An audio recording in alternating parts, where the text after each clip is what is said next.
Hi dear students, in our last two lectures we completed with the male reproductive system. Now we are starting with the female reproductive system. So let's see first what are the different parts of the female reproductive system. These parts are pair of ovaries, pair of oviduct, uterus, vagina, and the external genitalia like vulva, then a pair of vestibular gland and pair of mammary gland. So these are the different part of female reproductive system. It is very clear in this diagram.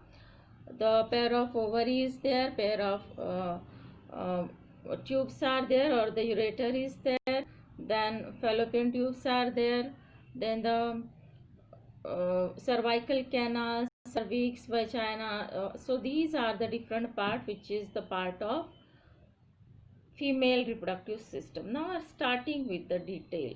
So first part of female reproductive system is ovary. So what is the ovary? It is the primary female sex organ. It is solid, oval or almond shape. As you see in this diagram, see the shape of ovary is almost almond shape. It is located in the upper lateral part of pelvis. So pelvis is particularly it's a region where these ovaries are located. Okay. Then the broad ligament hold ovary, oviduct and the uterus to the dorsal body wall. So here the ligament which is shown over here, so ovarian ligament is there, round ligament is there, broad ligament is there. So these are the different ligament. Actually, what is the function of this ligament is they hold the ovary, oviduct and the uterus to the dorsal body wall. The ovarian ligament attaches ovary to the uterus. So this is the main function of this ovarian ligament. So this ovary is attached to the uterus. The ovary produces ovum and the 5 main hormones which is secreted by ovum. These hormones are estrogen, progesterone, relaxin, activin and inhibin. So the main function of ovary is to produce ovum and it produces 5 main hormone: estrogen, progesterone, relaxin, activin and inhibin. Now we see the development of ovary. So here the development of ovary will study. This development is about when this development takes place. Actually this is the development during this early embryonic condition. That means when the female child is in fetus condition. So at that time how this development of ovary takes place. So during this early embryonic development in the female, the cells from the dorsal endoderm of the yolk migrate yolk sac migrate along the hindgut to the gonadal region. So here the cells of the endodermal cell of this yolk sac, they migrate along the hindgut. They migrate to the hindgut to the gonadal ridge, and in this gonadal ridge, the germ cell, or you can say the germinal epithelial cell, they multiply by mitosis, and once they have reached the gonadal ridge, they call oogonia. So in this way, actually oogonia is particularly it's a cell which is later on development into the ovum. Okay. So this is what about the development of ovary which is takes place during early embryonic development in the female fetus. Okay. So the baby is female fetus at that condition, or during this early embryonic time itself, how the development of ovary takes place, that we studied just now. Okay, so here in the dorsal epidermal cell of yolk sac migrate to the hindgut. So after the migration of this cell to the hindgut to the gonadal ridge, then this primordial germ cell or the germinal epithelial cell, they multiply by mitosis, and once they have reached the gonadal ridge, they are called oogonia. So this oogonia is nothing but they are the diploid stem cell of ovary. The process of oogenesis start much before the birth of female. So listen it carefully. The process of oogenesis start much before the birth of female baby. So when this female baby is in fetus condition, roundabout at that time the process of oogenesis start. Oogenesis means the formation of ovum or the oogonia. Okay, and by the end of 12th week, the ovary is fully formed and it has more than 2 millions of primordial follicle in it. So by the end of 12th week means round about the completion of third month of pregnancy. Okay, so when the child is of third month in the fetal condition, female child, so at that time the ovary is fully formed. Okay, and it has more than 2 millions of primordial follicle in it. So when baby is in fetus condition, at that time during the third month itself the ovary get fully formed, and in that ovary round about 2 millions of primordial follicles are there, which are later on develop into the ovum. Okay, so then the structure of ovary. So now we're going to study the histology of ovary actually. Each ovary is compact structure covered on outside by the outer covering that is called the tunica albuginea. So the tunica albuginea is the external covering of ovary, and internally it is differentiated into the outer part called cortex and inner part called medulla. So externally ovary get covered by the covering, that covering is called as the tunica albuginea, and internally ovary get divided into the two part.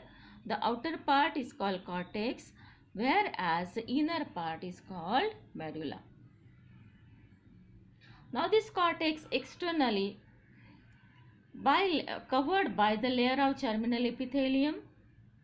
The cortex is more compact and granular, and it shows a large number of ovarian follicle in the different stages of development, whereas the medulla is the loose connective tissue, and it is called as a stroma, and it has a blood vessel, lymph vessel, and the nerve fiber. So you can see very clearly in this diagram. This diagram shows that whatever the peripheral region is called as a cortex, and inner or the medullary region is called as a medulla. Okay, so in this cortex region or the peripheral region, you can see that the number of follicular cells are there, and they are in the different stages of development. So very small follicle is a primordial follicle is there, then primordial follicle develop into the primary follicle, then primary follicle is later on go on development, it form matured Graafian follicle. Okay, so this matured Graafian follicle later on under rupture, and it form the corpus luteum and so on. So this Graafian follicle, or can say the primordial follicle, you can see in the different stages of development. And in middle the cortex is in middle the medulla is there, and medulla is possess only the loose tissue of connective tissue. It has a blood vessel, lymph vessel, and the nerve fiber. So whatever they are developing ovules, they are present just at the periphery of the ovary.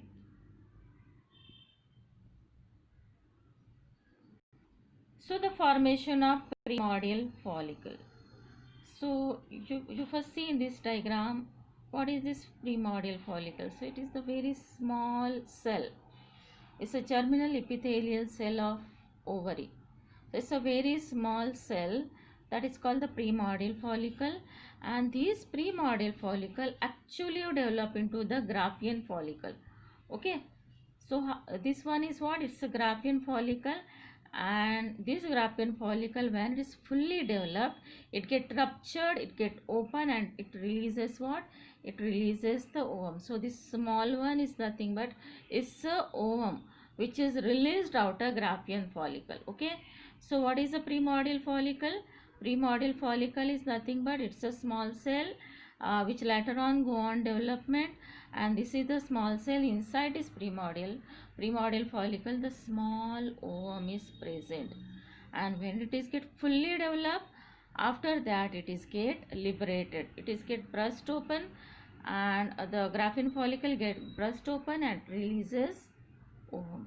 Okay, so now I think it's much clear to you what is the primordial follicle. Okay, so this formation of primordial follicle, we're going to study how this primordial follicle get formed. So here, during this embryonic development, some cell of germinal epithelium cell became large size. As I said earlier, that this primordial follicle is nothing but it's a cell of germinal epithelium. What is germinal epithelium? It's the outer covering of ovary.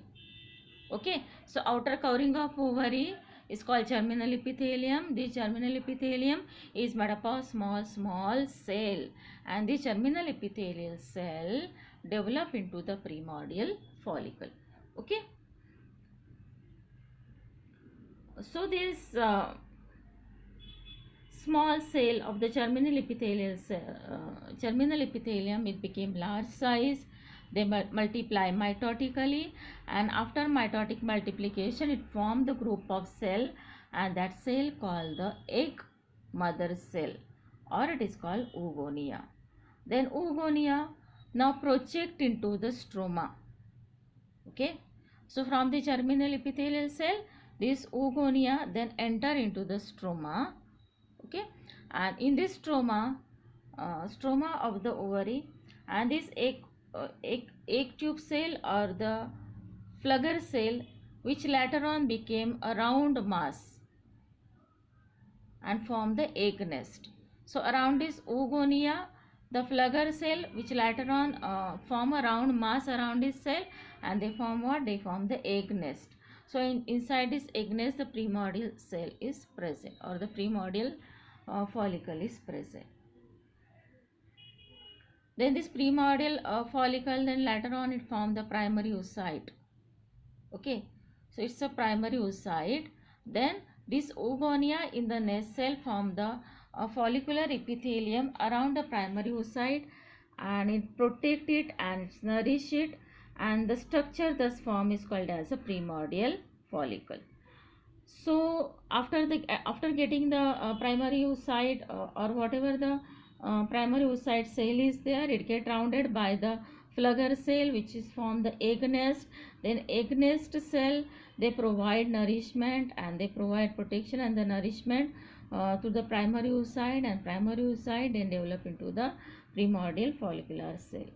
This primordial follicle has in center a large primary oocyte, that is 2N. Okay, and surrounded by the single layer of flat follicular cell. About 2 millions of the primary follicular cell in the fetal ovary. Listen carefully. In fetal ovary, round about 2 millions of primordial follicles are there, but about 1 million remains at the birth.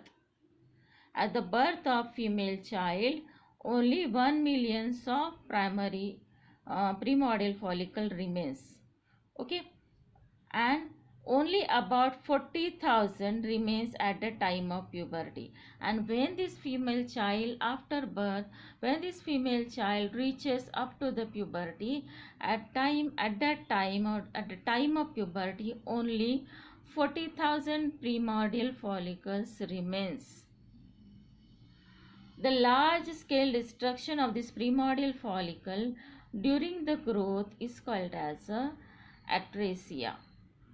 So before the birth, round about 2 millions primordial follicles are there. That at the time of birth only 1 million remains there, and at the time of maturity of that female, or at the time of puberty, only 40,000 primordial follicles are there. So this destruction is called as atresia. The development of this primordial follicle into the matured or the graphene follicle restart with the onset of puberty. So first of all, only up to the before maturity or before puberty, only the primordial follicles are there. But after the puberty, when the menses start, that means onset of menstrual cycle, at that time the primordial follicle they get matured and they form the Graafian follicle. Then the next one is the formation of Graafian follicle. So this formation of Graafian follicle, how this Graafian follicle get formed? Each primary follicle has a multi-layered cuboidal follicular cell. The stroma cell adds theca over the follicle and form the secondary follicle. So this primary follicular cell get covered by the additional cell, okay, that is called theca. So and it form what? It form the secondary follicle. So first of all you see this diagram, then it will get clear to you. So this is what a primordial follicle, then primary follicle. Then in this primary follicle, the addition of cell takes place just around that. Okay, so primordial follicle gets surrounded by the additional layer of cell called theca cell, and at that stage it is called secondary follicle. So as this theca cell get added much more, and then the small antrum is get formed, okay, and this antrum go on enlarge. This is called the early antral. Then this antrum is get enlarged. Antrum is nothing but it's a space, okay, and this thecal cell, whatever the theca cell which is get formed around the secondary follicle, that thecal cell undergo the differentiation of cell. So in this matured follicle you can see that the differentiation of layer, this thecal cell or this theca cell get divide into the different layer, okay.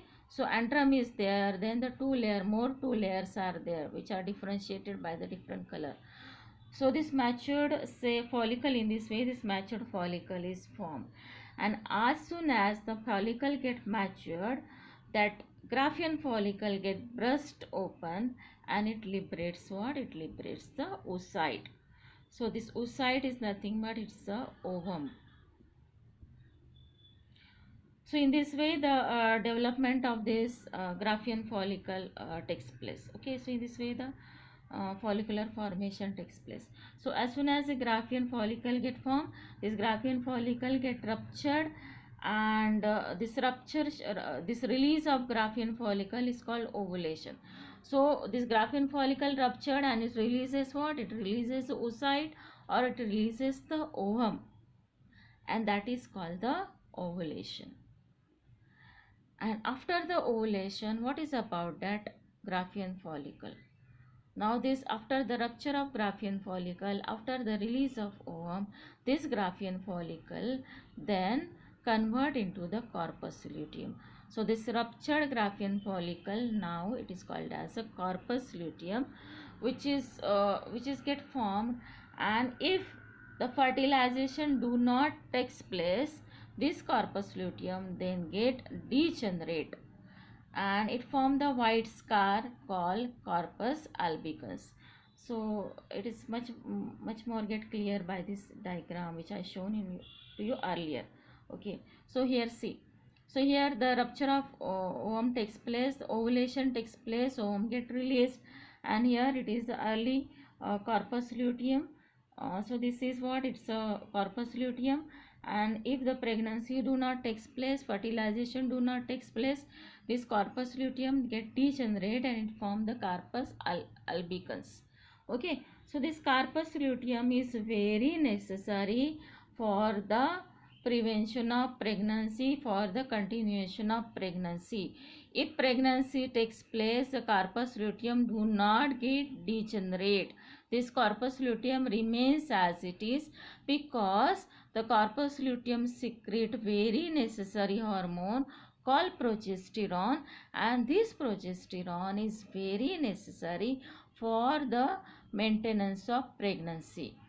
If the progesterone level suddenly drop down, at that time the termination of pregnancy takes place, that means the abortion takes place. So the corpus luteum is very necessary for the formation of for the maintenance of placenta, because it secretes the hormone that is called the progesterone. Okay, and if the pregnancy do not takes place, if the reproduction do not takes place, so this corpus luteum is get degenerate. Okay, so we studied up to the follicle ovulation, formation of Graafian follicle and ovulation. In our next lecture, we will start with the structure of Graafian follicle. Thank you so much.